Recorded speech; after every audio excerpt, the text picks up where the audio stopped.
तुम कौन राम का जपते जापम, तात कटे न ये तीनों तापम।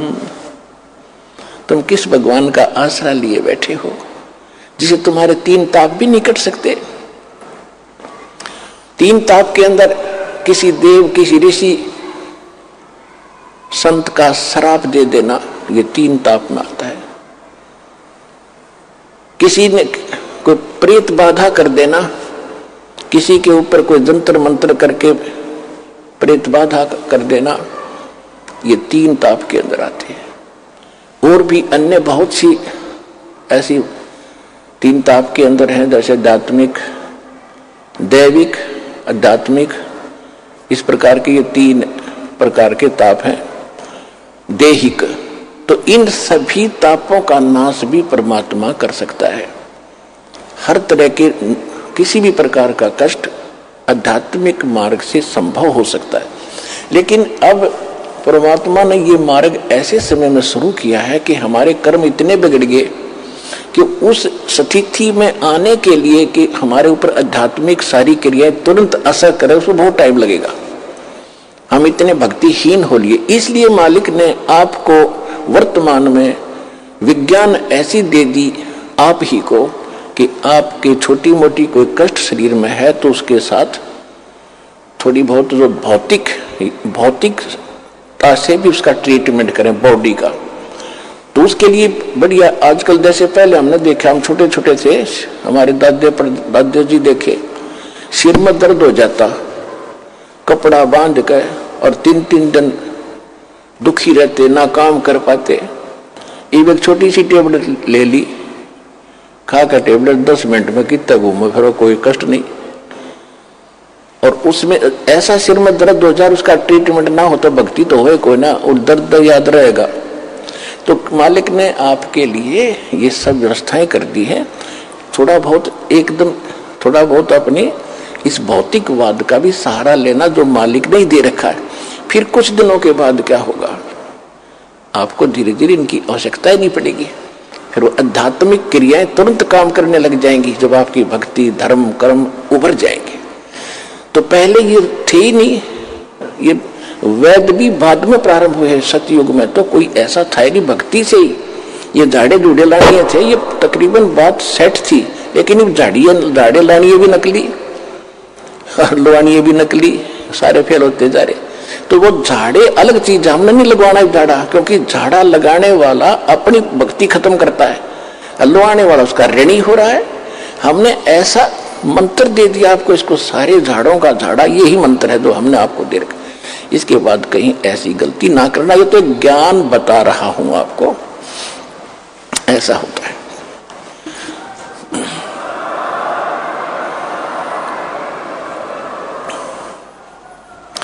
तुम कौन राम का जपते जापम, तात कटे न ये तीनों तापम। हम पौराणिक कथाएं सुना करते थे बचपन से ही, क्योंकि पवित्र हिंदू हिंदू धर्म में जन्म था। हमारे धर्म गुरुओं ने जो भी हमारे अंदर ज्ञान फीड कर रखा था वो बहुत बोलबाला था, जन जन की जुबान पर था। इसी को फिल्माइज भी किया जाता था, इसी के नाटक भी सुनाए जाते थे, रामलीलाएं भी सुनाई जाती थी। क्या था कि एक समय नारद जी कहीं तपस्या साधना करके आए थे और उसको भ्रम हो गया कि मैंने अपनी काम वासना, अपनी विषय वासना पर काबू पा लिया। अब जंगल में बैठा था, मूंड मांड मुंडवा के, और वहां घास फूस फल आहार करके शांत भाव से रह रहा था। साधना करके 1, 2, 4, 10 वर्ष अपने पिता ब्रह्मा जी के पास आए नारद जी, और ब्रह्मा जी ने कहा बेटा साधना कर आए। कहा जी, क्योंकि ब्राह्मण थे, ब्राह्मणों का काम में भक्ति करना था और तो काम ही नहीं था। बहुत अच्छा बेटा, खूब सफलता मिल गई होगी। कहा जी सफलता मिल गई, अब मैं विषय वासना के अधीन नहीं रहा, मैं शादी नहीं कराऊंगा, आजीवन ब्रह्मचारी रहूंगा, मेरे ऊपर कोई असर नहीं कर सकती कोई भी विकार। ब्रह्मा जी ने कहा कि बेटा बहुत अच्छी बात है, यही काम होता है साधु संत ब्राह्मण का, लेकिन ये बात किसी को बताना नहीं होता, अपने गुप्त रखना। उसने बालक की आदत तो है, पिताजी जिस वस्तु ने डांटा उसने जरूर कराया करे, अब मना करे ना उसने जरूर करेगा। विष्णु जी के पास गया, अंकल जी के पास, विष्णु जी से कहा कि भाई, विष्णु जी ने पूछा आ गया बेटा? कहाँ आ गया महाराज? हाँ भगवान, साधना करके आया हूं मैं जंगल में। अच्छा भाई, बहुत दिन में दिखा, कहाँ गया था जी? जंगल में साधना करके आया हूं मैं। अच्छा भाई, और मैंने अपनी सब इंद्रियों को जीत लिया है। विष्णु जी बोले भाई ठीक है, बहुत अच्छी बात है। अब मेरे कहा कि मेरे ऊपर कोई विषय वासना असर नहीं करेगी। विष्णु जी बोले भाई ठीक है, बहुत अच्छी बात बेटा, भगत का तो काम में ये होता है, वासनाओं को काबू करे, भक्ति करो, ठीक है। अब ये काल है जालिम, इसने विष्णु जी को प्रेरणा करी कि भाई नारद जी को तो अभिमान हो गया, इसका अभिमान तोड़ना चाहिए। जब विष्णु जी के घर से निकलकर चला, किसी नगरी में जा रहा था, वहां एक मायावी नगरी तैयार कर दी और उस राजा की लड़की का स्वयंवर हो रहा था, और वहां खूब चहल पहल और खूब सजा रखी उस नगरी को। नारद जी ने पूछा भी क्या पर्व है आज? नगर के लोगों ने बताया कि राजा की लड़की का विवाह है, और इतनी सुंदर लड़की है कि शायद पृथ्वी पर नहीं एक परी उतरी है, और दूर दूर के देश के लोग राजा लोग आ रहे हैं। आज स्वयंवर है, वो स्वयंवर बनेगी, अपने वो मनपसंद पति चुनेगी, लाइन में सब बैठ जाएंगे, वो जिसको चुनेगी वो उसके वरमाला डाल देगी, उसका पति होगा। और वहां फिर गाने बजाने, ढोल ढाल बाजे सब सुरीले। ये ब्याह के ढोल ढाल गीत गात बहुत बुरे होते हैं, ना प्रेरणा हो तो बनगी। अब नारद जी ने सोचा कि अभी देख लेते हैं, गृहस्थ जीवन भी देखना चाहिए। पिता ने ब्याह करवा रखा, चाचा ने करवा रखा विष्णु जी ने, और छोटे चाचा शंकर जी करवा रहे, तो ब्याह में कोई ऐसी बुराई तो है नहीं। यूं सोचकर थोड़ी सी दूर बाहर जंगल में बैठकर आधा किलोमीटर जाके और प्रार्थना की भगवान से कि साधना की, मैं आज तक आपसे कुछ नहीं मांगा, आज एक वस्तु मांगना चाहता हूं विष्णु जी से। विष्णु जी का रूप मांगना चाहा कर, विष्णु जी बहुत सुंदर हैं, और उस रूप को मुझे प्राप्त होते ही लड़की स्वयं वरमाला डाल देगी, कहने की जरूरत ना पड़े मुझे। विष्णु जी आगे बोल बेटा क्या मांगते हो? महाराज ऋषि जी क्या मांगते हो? कि वचनबद्ध हो जाओ। वचनबद्ध हो गया विष्णु जी, मुझे हरि रूप चाहिए, हरि रूप चाहिए, मैं शादी करवाऊंगा, आज मैंने पक्का इरादा कर दिया है। विष्णु जी ने कर दिया तथास्तु। हरि माने बंदर भी होता संस्कृत में, उसका बंदर का मुंह लग गया नारद का। अब नारद जी चला खूब, ने सोचा तू आज बहुत ही हैंडसम है सबसे, और जाकर बैठ गया उस लाइन में। जा राजा लोग, जवान जवान बच्चे बैठे थे राजाओं के, लड़की वरमाला लेकर आई, उससे बाई पास लिकट गई। उसने सोचा इसने ध्यान नहीं पड़ा लड़की का, नहीं तो इसने सबसे पहले मुझे ही चुनना था। वहां से उठकर दूसरी पंक्ति में जाकर बैठ गया, नुआ कट गए। वहां और 10 कदम दूर कर निकली, उसकी शकल पे भी डर लग गए। तब साथ बैठे एक राजा ने उसको दर्पण दिखाया कि तेरी शकल तक देख ले, हमने डर लग न हो रहा, या तो वरेगी कड़त ने।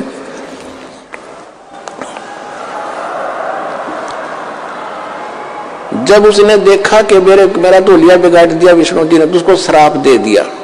ये तो आपने खूब कथा सुन रखी है, पर इतनी सुनाऊंगा, ज्यादा नहीं। श्राप दे दिया कि एक पूरा जीवन तू, विष्णु जी को श्राप दे दिया कि एक पूरा जीवन, जैसे मैं अपने आज पत्नी के वियोग में दुखी हूं, इस तरह तू सारा जीवन इसी वियोग में बिताएगा। और तेरी मदद मेरे कैसे मुंह वाले करेंगे बंदर ही। कहने का भाव यह है कि जो दास सिर्फ इतना बताएगा, ज्यादा नहीं, क्योंकि सत्संग ये तो एक रामायण है और अब हम सुनाएंगे सत्संग, इससे निष्कर्ष निकाल के। तो आपको मालूम है कि श्री रामचंद्र जी रूप में विष्णु जी का जन्म हुआ, राजा दशरथ का जन्म हुआ, सीता का अपहरण हुआ और जो भी श्राप था उसने पूरा किया। सारा जीवन दुखी रहा, घर से रावण के साथ युद्ध करके करोड़ों व्यक्ति मरवा के सीता घर लाया और 6 महीने के 1 साल के बाद उसको बाहर निकाल दिया किसी के कहने मात्र से। आखिरी सांस तक वो अपनी पत्नी का मुंह नहीं देख सका। उसके बाद अंत में मालूम है श्री रामचंद्र जी का सरयू नदी में कैसे अंत हुआ। उसके बाद उसी दौरान उसने बाली मारा था, सुग्रीव का भाई, एक वृक्ष की ओट लेकर श्री रामचंद्र जी ने, और उसका भी tit for tat Shri Krishna ji के रूप में देना पड़ा। वो बाली वाली आत्मा तो शिकारी बना और श्री कृष्ण जी के पैर में तीर मार कर उसका वध किया। ऐसे ही वृक्ष की ओट में धोखे से धोखा लग गया। तो कहने का भाव यह है कि तुम कौन राम का जपते जापम और ताते कटे ना ये तीनों तापम। फिर उदाहरण देते हैं कि महाभारत में एक प्रकरण आता है कि जब युद्ध का समय हुआ, अर्जुन मना कर रहा था मैं युद्ध नहीं करूंगा, श्री कृष्ण जी में युग काल प्रवेश करके उसको डरा धमका रहा है, फिर ज्ञान समझा रहा है, तो युद्ध कर ले, तुझे कोई पाप नहीं लगेगा, मैंने सब मार रखे। उसकी बातों में आकर डर डरा के अर्जुन ने युद्ध कर लिया और युद्ध के अंदर जो पांडवों को पाप हुआ उस कारण से युधिष्ठिर जी को बुरे सौपन आने लगे। जब राजगद्दी पर बैठ गया वो उसके, और श्री कृष्ण जी उनके धार्मिक गुरु थे, तो अपने कोई दिक्कत आती है तो गुरु से ही समाधान शिष्य चाहते हैं। तो पांडवों के धार्मिक गुरु, यादवों के धार्मिक गुरु श्री कृष्ण जी थे। श्री कृष्ण जी से जब पूछा कि ये क्या कारण है और क्यों ऐसा हो रहा है, भाई को बहुत बुरे सौपन आ रहे हैं, खाना नहीं खा रहा है, आंखें फटी फटी सी रहती है, ना बोलता है, सहमा सहमा सा रहता है, जैसे कोई मेंटल हो गया। श्री कृष्ण जी ने बताया कि तुमने जो महाभारत में बंधु घात किया, चाचे ताऊ भाई बहन भतीजे मारे, सेना मारी, वो पाप तुम्हें दुखी कर रहा, सेध रहा, वो पाप कर्म तुम्हें आड़े आ गया, इसका समाधान। तो उस समय अर्जुन को महसूस तो हुआ कि युद्ध के समय जब मैं मना करूं था युद्ध करने से, और कृष्ण कह रहा था तू क्यों नहीं करता, तू तो सूरवीर है, क्यों अपने लक्षण को भूल गया है, ये है वो है, और मैंने सबको मार रखा है, तुझे पाप नहीं लगेगा। आज ये पाप कहां से आ गया? तो अर्जुन बोला नहीं, इसलिए नहीं बोला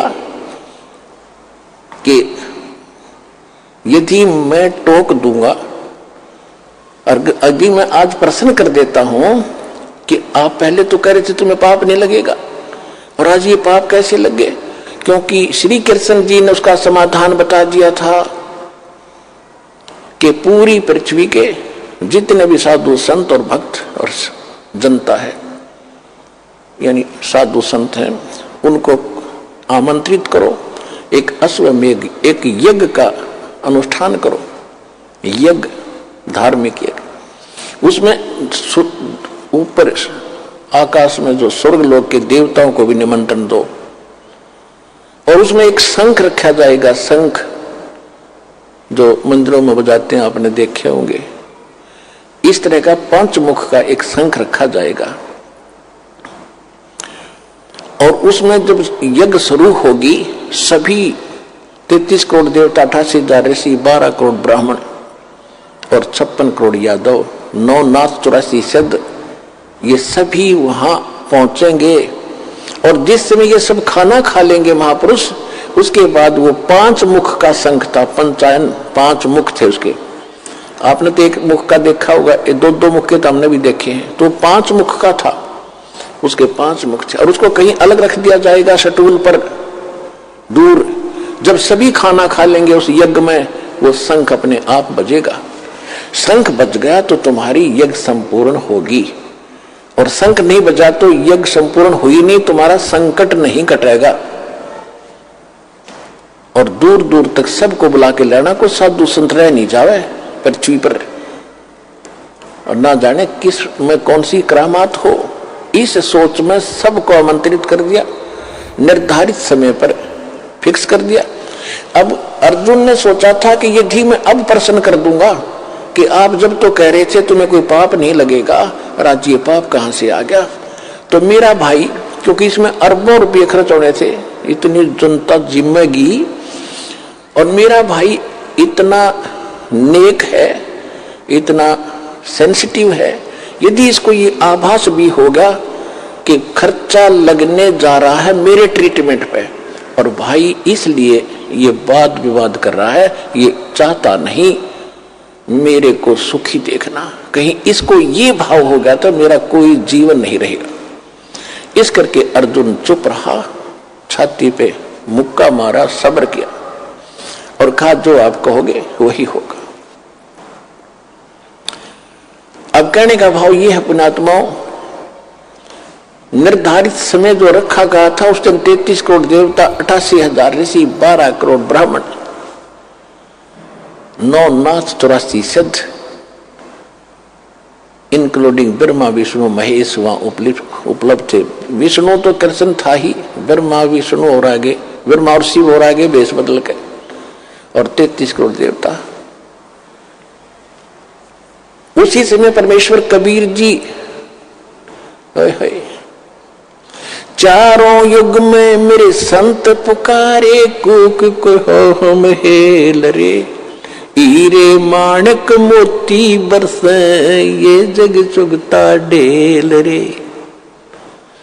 परमेश्वर कहते चारों युग में आया हूं मैं, और अच्छी आत्मा पुण्यात्माओं को मैंने ये ज्ञान भी समझाया है। हम सब ने मिलकर भी ऊंचे ऊंचे स्वर में जगह जगह जाकर के ये ज्ञान डंडोरा पीटा है, ये मुनादी की है, सत्संग ज्ञान कराया है, सुना, लेकिन कोई नहीं सुनता हमारी।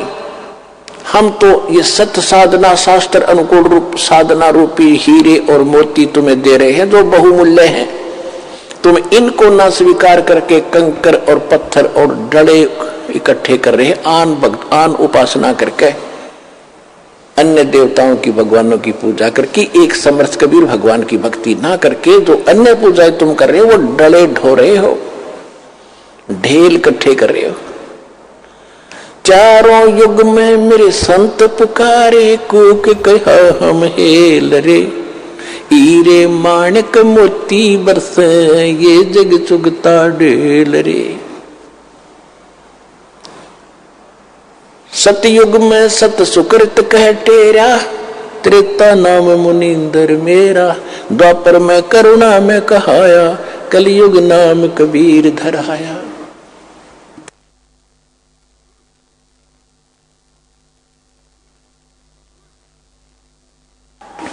तो द्वापर युग में परमात्मा करुणा में नाम से आए थे।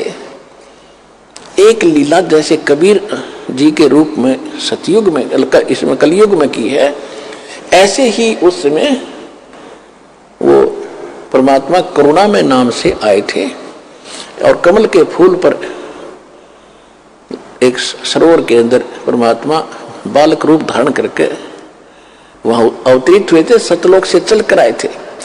वहां से उसको एक वाल्मीकि परिवार जो निसंतान था वो ले गया था उठा के, तो उस समय परमात्मा वाल्मीकि कहलाए थे, क्योंकि वाल्मीकि जाति ऋषि वाल्मीकि जी के बाद उसके अनुयायियों की बनी है, जो सतयुग में प्रारंभ होगी थी वाल्मीकि जाति।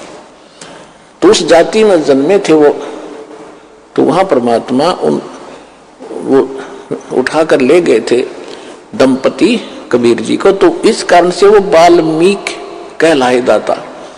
और उसी वाल्मीकि के उस यानी वाल्मीकियों में ही एक सोपच नाम का एक सुदर्शन थे, सुदर्शन नाम था, केवल उसने भगवान को पहचाना था।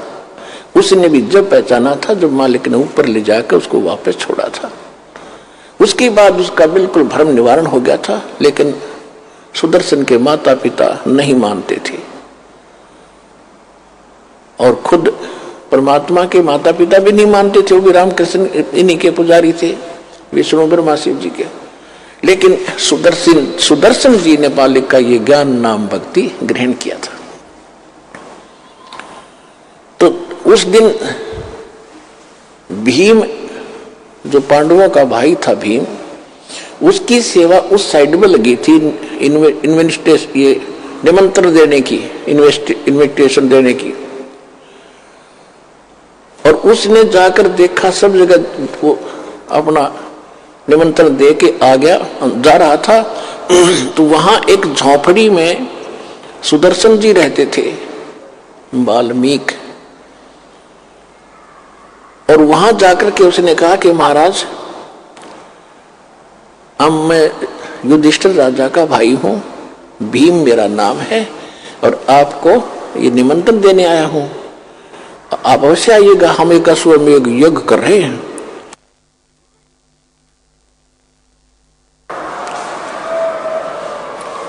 और परमेश्वर कबीर जी ने सुदर्शन जी को बता दिया था, करुणा में रूप में आए हुए थे भगवान, विद्यमान थे वहां पर, उस समय वर्तमान थे।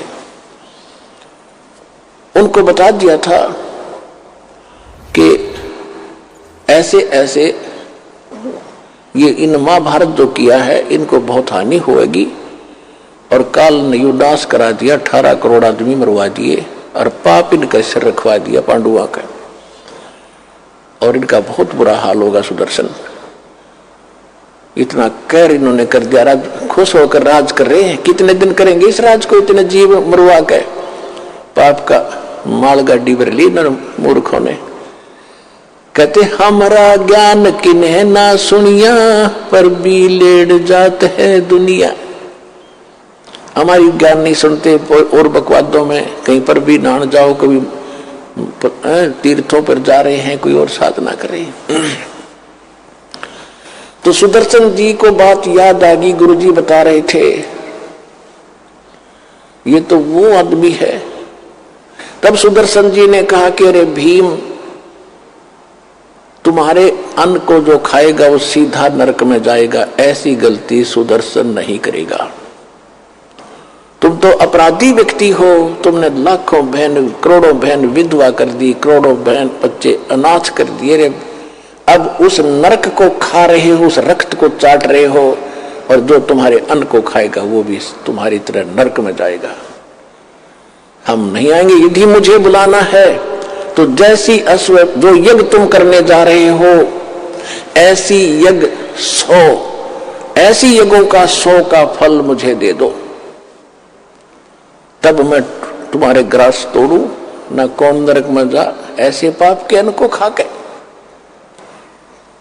अब भीम भी पहलवान था, मोटे दिमाग के व्याघ्र पहलवान, और फिर राज की ताकत, बॉडी की ताकत, श्री कृष्ण जी की ताकत के हमारे साथ भगवान रहते हैं।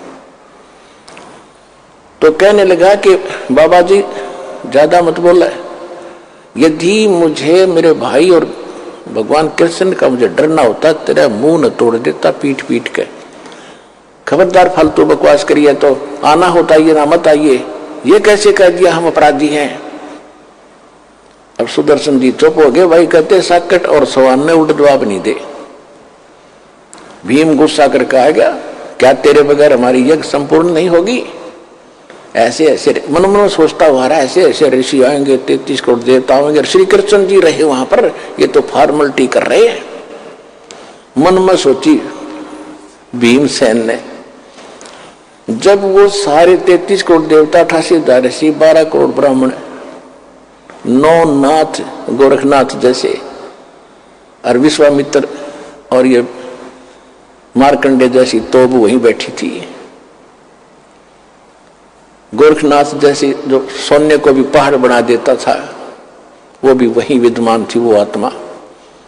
क्योंकि ये आगे चलते रहते हैं, प्रत्येक युग में इनका जन्म होता है। क्योंकि गोरखनाथ जो आत्मा आज हम जानते हैं वो पहले किसी और नाम से थी वहां पर। तो आज हम जानते गोरखनाथ की महिमा से, और कोई नाम बताओ थारा जच्चे ने, इसलिए इनको ऐसे बताना पड़ता है। इसमें भ्रम ना पड़ना कि गोरखनाथ कब जन्मे और वो कब हुआ, ये फला, इस चक्कर में ना पड़ना। जो दास बोल रहा है सच्ची मानना, क्योंकि आप तो बच्चे हो, दास टीचर है।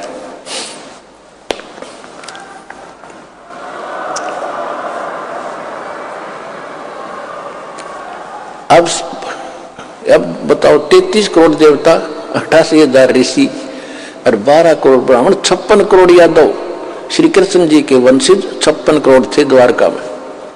वो उनके रिश्तेदार थे, क्योंकि अर्जुन ब्याह था, श्री कृष्ण जी की बहन ब्याही थी अर्जुन का सुभद्रा, तो रिश्तेदारों ने ताना ही आना था। वो 56 करोड़ रिश्तेदार आ रहे। धार्मिक अनुष्ठान में सब ने भोजन कर लिया, संघ की तरफ इंतजार कर रहे थे, टस से मस ना हुआ।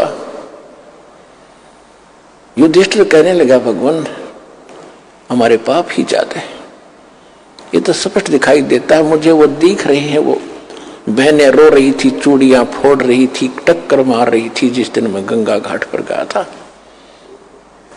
हरिद्वार में गया था,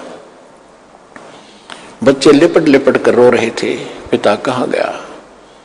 आज मुझे वो याद आ रही है कि हम बहुत पापी हैं, लेकिन अब ये समाधान मुश्किल लगता है। तब श्री कृष्ण जी ने कहा कि इसका समाधान करने वाला संत पहुंचा ही नहीं है।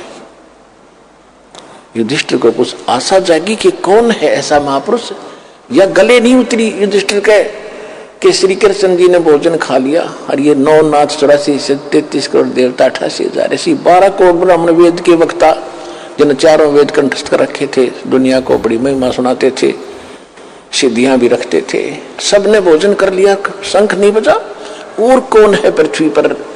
तब श्री कृष्ण जी ने कहा, भाई एक सुंदर। फिर युधिष्ठिर जी ने पूछा कि भगवान क्या इन महापुरुषों के भोजन से ये समाधान नहीं हुआ, क्या ये साधु संत इतने तपस्वी नहीं है। श्री कृष्ण जी ने कहा कि तपस्वी ना है, ये तो 84 के ढोर हैं, अगले जन्म में कोई गधा बनेगा, कोई कुत्ता, ये अभिमान के मारे हुए हैं, इनके पास वो भक्ति नहीं है। युधिष्ठिर का ना जच्ची यह बात, कैसे ऐसे ऋषि और वहां ऐसे वशिष्ठ मुनि जैसे भी आ रहे, क्योंकि आत्मा ये स्वर्ग में है, ये कभी आ सकती है जब तक ये पुण्य है। इनका चक्र तो फिर बन जाएगा जब अगले जन्म में गधेर कुत्ते बनेंगे। सुर नर मुनि जन 33 करोड़ी, ये बंदे सभी निरंजन डोरी। यानी निरंजन के ही संविधान में है। और इसका संविधान क्या है, कोट जन्म तन भर मत होगे, कुछ ना हाथ लगा रे, कुकर सुकर खरबया बोरे, कौवा हंस बुगारे। इंद्र कुबेर ईश की पदवी, ब्रह्मा वरुण धर्मराया, विश्वनाथ के लोक को जाकर फिर भी उल्टा आया।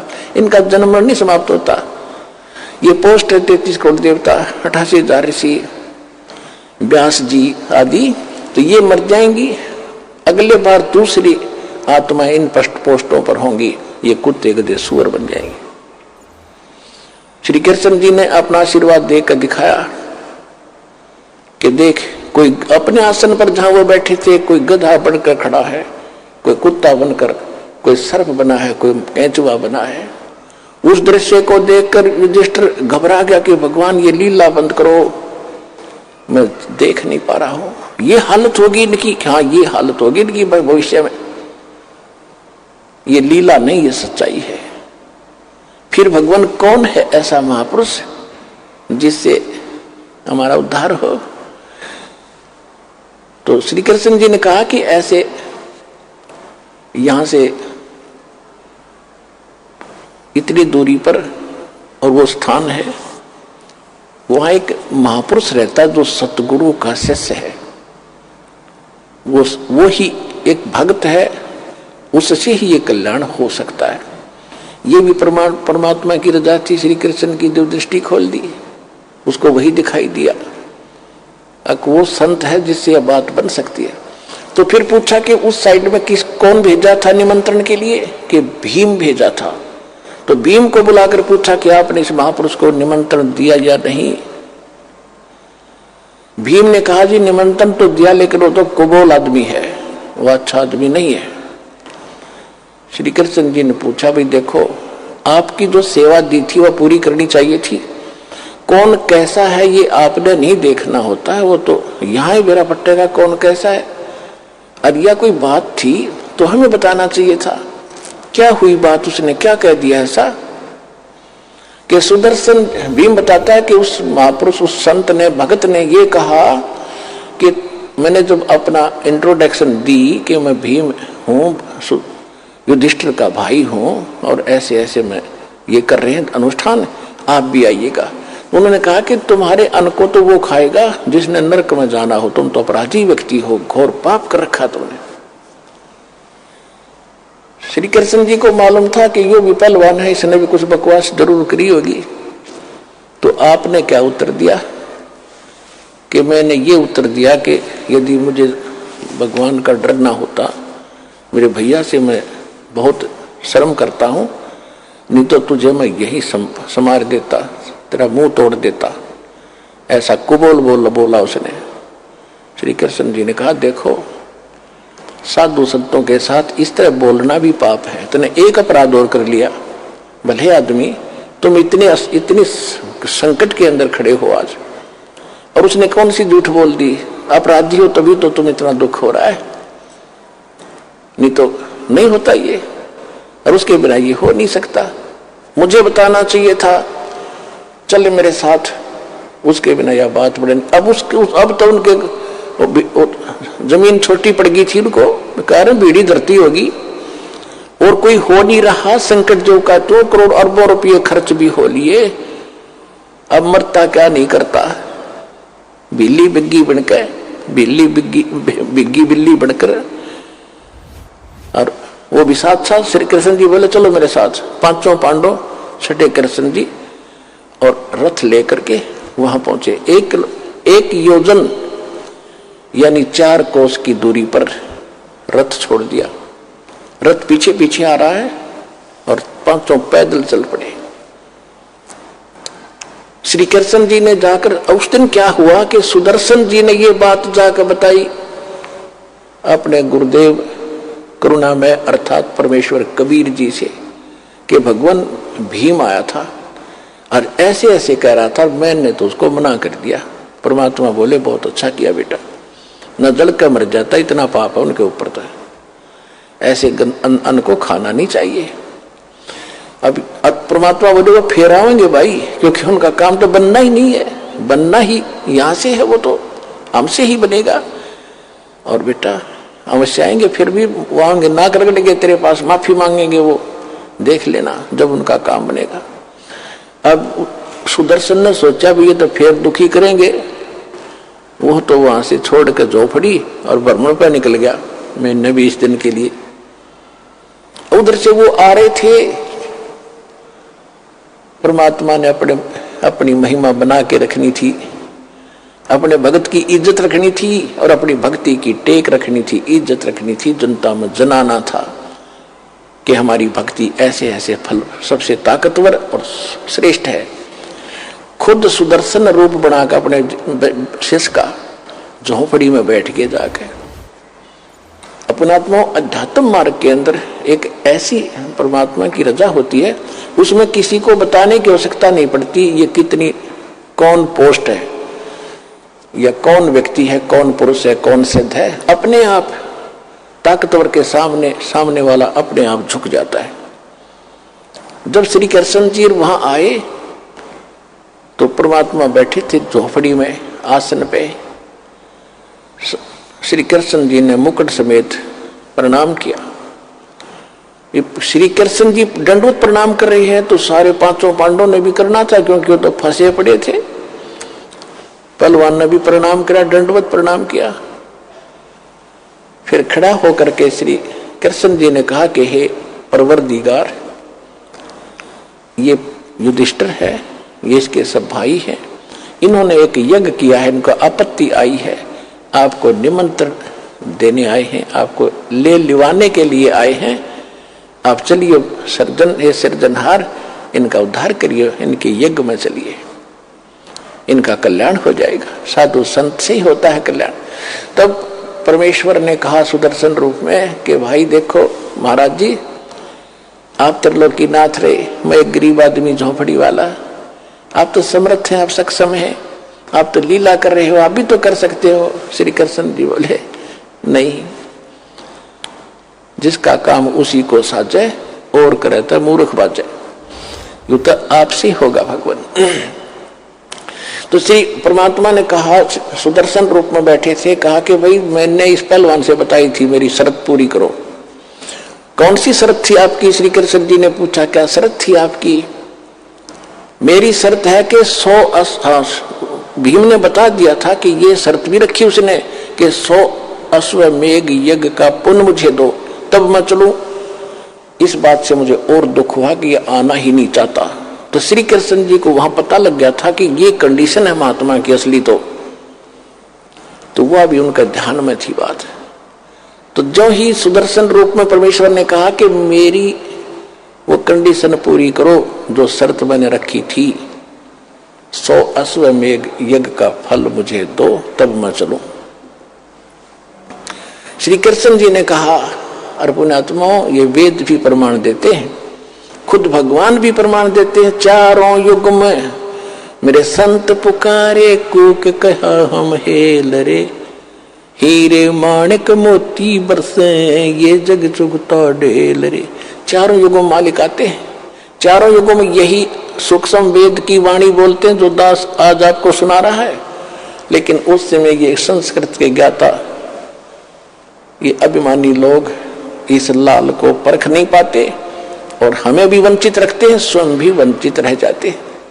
परमेश्वर ने तो श्री कृष्ण जी ने कहा कि परमात्मा ने वो वाणी बोल ही रखी थी और ये शब्द खंड नहीं होता।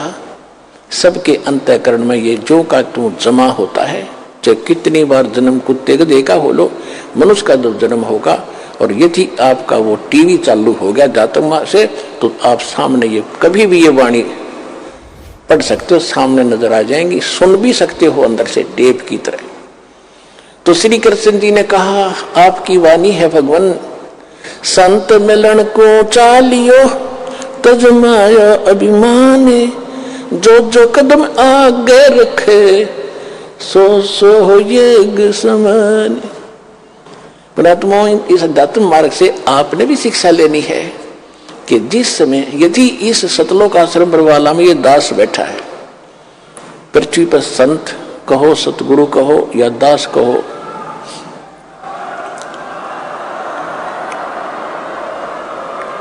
जिसके पास वो अनमोल खजाना है जो किसी के पास नहीं है, इससे वो अनमोल खजाना प्राप्त करने की विधि कैसे है? संत मिलन को चालियो तजमायो अभिमान, जो जो कदम आगे रखे ओ हे ये समान। अब जैसे आप यहां आते हो, अपनी पद, अपनी ताकत, अपनी ऊंची जाति, सम्मान, पद, इसको भूल के आया करो, यहां मत लेके आया करो। ये बीमारी है, ये तो रोग है भयंकर इस जीव के लिए। यहां तो एक दास बनकर आओ। जैसे बच्चा विद्यालय में जाता है, वो चाहे कितने बड़े अधिकारी का है, किसी राजा का है, किसी का है, वहां तो एक साथ पढ़ता है, एक जैसा बैठता है और बच्चे उसको खुरकाते धमकाते, इधर बैठ, चलो इधर बैठ। वो उसमें कभी कंप्लेंट नहीं करता अपने माँ बाप को जाके, वो मुझे धमकाता था, वो मुझे खुरकाता है, वो बच्चों की तरह ही रहता है। तो यहाँ आपने आके, चाहे कितना उच्च पोस्ट हो आपकी, ये उच्च पोस्ट तक 2 दिन की है, फिर कई पोस्ट मिल जाएंगी, गधे कुत्ते सुअर की जय, यहाँ ठीक ठाक ना रहे तो वो भारी पड़ जाएंगे आपको। इसलिए यहाँ आकर विनम्र रहे, अधीन रहे, इस मन को सेट करना है। जब तक हम अधीन नहीं होंगे, भगवान राहत नहीं देगा। इसलिए श्री कृष्ण, उनको परमात्मा ने लीला करनी थी कि श्री कृष्ण में ऐसी प्रेरणा भरी, उसने जाति दंडवत प्रणाम किया, तो 5 पांडवों ने भी किया। अगर वो प्रणाम नहीं करते तो भी राजा नहीं बख्शते दाता। ये नियम है दाता का। सबको पहले किसको भी कहते सोचल छिद्र मैं करूं, अपने जन के काज, अधीन होना पड़ेगा भगवान के निकट आने के लिए। अहंकार से भगवान 100 कोस दूर है।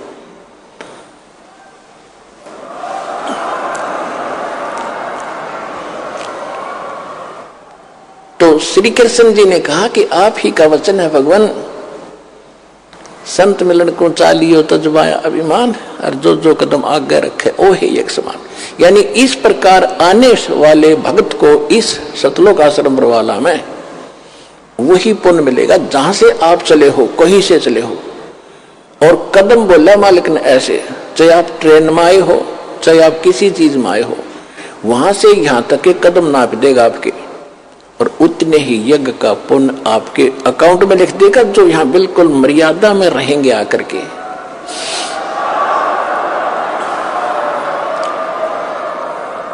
और उस एक यज्ञ को करने के लिए उन पांडवों ने शास्त्र विदिता का मनमाने ढंग से अरबों रुपये खर्च किए, तो भी सफल नहीं हुई वो यज्ञ।